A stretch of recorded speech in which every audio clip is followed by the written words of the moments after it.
Hi అండి, welcome to our channel. ఇవాల్టి వీడియోలో పనీర్ బటర్ మసాలాని ఎలా ప్రిపేర్ చేయాలో చూద్దామా. ముందుగా ఫస్ట్ టైం మన ఛానల్ని చూస్తున్నట్లయితే సబ్స్క్రైబ్ చేసుకొని ఒక లైక్ ఇచ్చి సపోర్ట్ చేయండి. ఈ పన్నీర్ కర్రీ చపాతీ లేకైనా, పుల్కాస్ లేకైనా, పులావ్ లేకైనా, ఎందులోకైనా బాగుంటుందండి. ఇంకా ప్రాసెస్లోకి వెళ్ళిపోదాం. నేను ఇక్కడ 200 గ్రామ్స్ ఆఫ్ పన్నీర్ ప్యాకెట్ని తీసుకొని చూపిస్తున్నానండి. పన్నీర్ని ఇలా కట్ చేసి పక్కన పెట్టుకుందాం. ఇప్పుడు ఒక గిన్నెలో కొద్దిగా కారం, ధనియాల పొడి, గరం మసాలా, అలానే కొద్దిగా సాల్ట్ని కూడా తీసుకొని బాగా కలుపుకోవాలండి. ఇలా కలిపి పెట్టుకున్న మసాలా పౌడర్లో మనం ముందుగా కట్ చేసి పెట్టుకున్న పన్నీర్ ముక్కల్ని యాడ్ చేసుకుందాం. పన్నీర్ డెలికేట్గా ఉంటుంది కాబట్టి జెంటిల్గా కలపండి, లేదంటే ఇలా టాస్ చేసి తీసుకున్నా కూడా సరిపోతుంది. ఇలా చేయడం వల్ల ముక్కలకి మసాలా బాగా అంటుకుంటుందండి.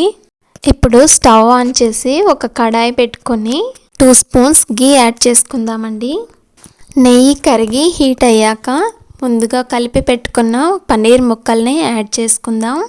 పన్నీర్ ముక్కల్ని ఇలా నెయ్యిలో వేయించి తీసుకోవడం వల్ల ముక్కలకి మసాలా బాగా పట్టి టేస్ట్ బాగుంటుందండి. ఈ ముక్కల్ని వేరే గిన్నెలో తీసి పెట్టుకుందాం. ఆనియన్ టమాటో పేస్ట్ కోసం ఆనియన్ని, టమాటోని కట్ చేసి పెట్టుకోవాలండి. ఇప్పుడు వీటిని పన్నీర్ ముక్కల్ని వేయించిన అదే కడాయిలో వేసుకొని కొన్ని వాటర్ని యాడ్ చేసుకొని బాగా ఉడకనివ్వాలండి. కొంతమంది డైరెక్ట్ అలానే కూడా పేస్ట్ చేసి వేసేస్తుంటారు, కానీ ఇలా వేయించి తీసుకోవడం వల్ల పచ్చి వాసన పోతుంది, అలానే టేస్ట్ కూడా మరింత యాడ్ అవుతుంది. ఇలా వేగిన తర్వాత వీటిని ఒక ప్లేట్లో వేసుకొని చల్లార పెట్టుకోవాలండి. ఇప్పుడు ఒక మిక్సీ జార్కి తీసుకొని మెత్తగా గ్రైండ్ చేసి పెట్టుకోవాలి. నేను ఇక్కడ క్యాప్సికమ్ని కూడా యాడ్ చేస్తున్నానండి. ఉంటే యూస్ చేయొచ్చు, లేదంటే స్కిప్ చేసేయచ్చు. ఇప్పుడు ఒక కడాయి పెట్టుకుని 2 స్పూన్ల ఆయిల్ని, అలానే 2 స్పూన్ల నెయ్యిని కూడా యాడ్ చేసుకుందాం. ఆయిల్ కొద్దిగా హీట్ అయ్యాక క్యాష్యూస్ని యాడ్ చేసుకుందామండి. ఇవి కొద్దిగా గోల్డెన్ బ్రౌన్ కలర్ వచ్చే వరకు వేయించుకొని పక్కకు తీసుకొని పెట్టుకుందాం. అదే ఆయిల్లో క్యాప్సికమ్ని కూడా వేయించుకొని పక్కన పెట్టుకోవాలి. ఇప్పుడు ఒక 3-4 లవంగాలు, బిర్యానీ ఆకు, అలానే దాల్చిన చెక్కని కూడా వేసి వేయించుకుందాం. కొద్దిగా కరివేపాకు, తిరువాత గింజలను కూడా యాడ్ చేసుకోవాలండి. ఇవన్నీ వేగిన తర్వాత ముందుగా మనం ప్రిపేర్ చేసి పెట్టుకున్న టమాటో ఆనియన్ పేస్ట్ని యాడ్ చేసుకోవాలి. ఆల్రెడీ వేయించే తీసుకున్నాం కాబట్టి ఎక్కువ టైం తీసుకోదండి. మిక్సీ జార్లో కొద్దిగా వాటర్ వేసుకొని అవి కూడా యాడ్ చేసుకుందాం.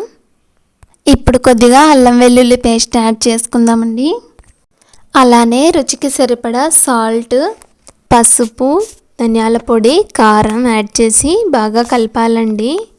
ఇప్పుడు గ్రేవీకి తగినంత వాటర్ని యాడ్ చేసుకుందాం.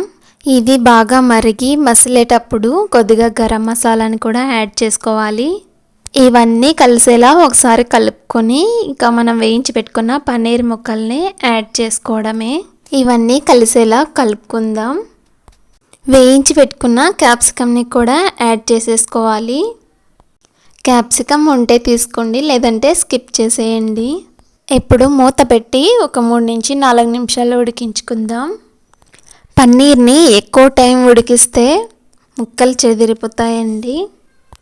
ఇప్పుడు మన కర్రీ ఆల్మోస్ట్ దగ్గరకు వచ్చేసింది.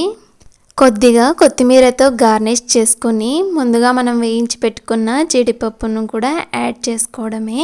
ఇంతేనండి, ఎంతో టేస్టీ అయిన restaurant style paneer butter masala.